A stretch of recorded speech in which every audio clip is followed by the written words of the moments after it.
नमस्ते, प्रणाम, good morning. Bhojpuri के ट्रेंडिंग स्टार खेसारी भैया से आज मैं कुछ कहने आया हूँ कि खेसारी भैया भजन के मामले में आपको कुछ पवन भैया से सीखना चाहिए। जिस तरह पवन भैया हारमोनिया और ढोलक लेकर भजन गा रहे हैं, जिस गाने को सुनने से मन गदगद हो जा रहा है,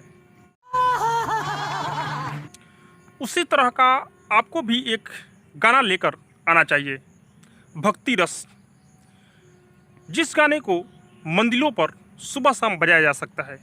आपका सावन में बहुत सारा गाना आया, 2 दिन पर 3 दिन पर रिलीज करते हैं, सभी गाना अच्छा है, लेकिन आपका कुछ दिनों से ऐसा एक भी गाना नहीं आया है जो कि मंदिर पर बजाया जा सकता है। पवन भैया का लगातार 3 गाना आया, जैसे में रोवेले रघुराई, ये भोले बाबा, और कल ही एक गाना आया है नीलकंठ देवा।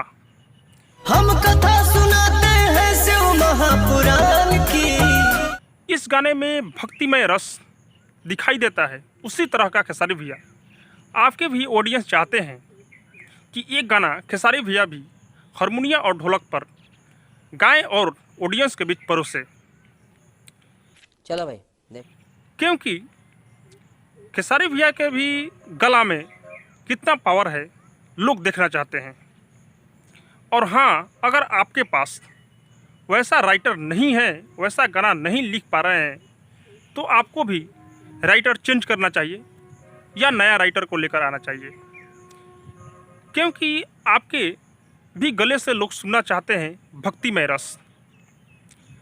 तो आप भी इस बात पर कभी गौर कीजिए और इस सावन में एक भक्तिमय भजन लेकर आइए, क्योंकि आपके भी फैंस इस तरह का गाना आपकी आवाज़ में सुनना चाहते हैं। इस वीडियो को दूर दूर तक शेयर कीजिए, क्योंकि ये वीडियो खेसारी भैया तक पहुंच जाना चाहिए, तभी खेसारी भैया इस तरह का भजन लेकर आ सकते हैं। और हाँ, अब तक मेरे चैनल पर नए हैं तो इस चैनल को सब्सक्राइब कीजिए, लाइक कीजिए, शेयर कीजिए, क्योंकि मैं भी भोजपुरी का अपडेट आप लोगों तक पहुंचाता रहता हूं।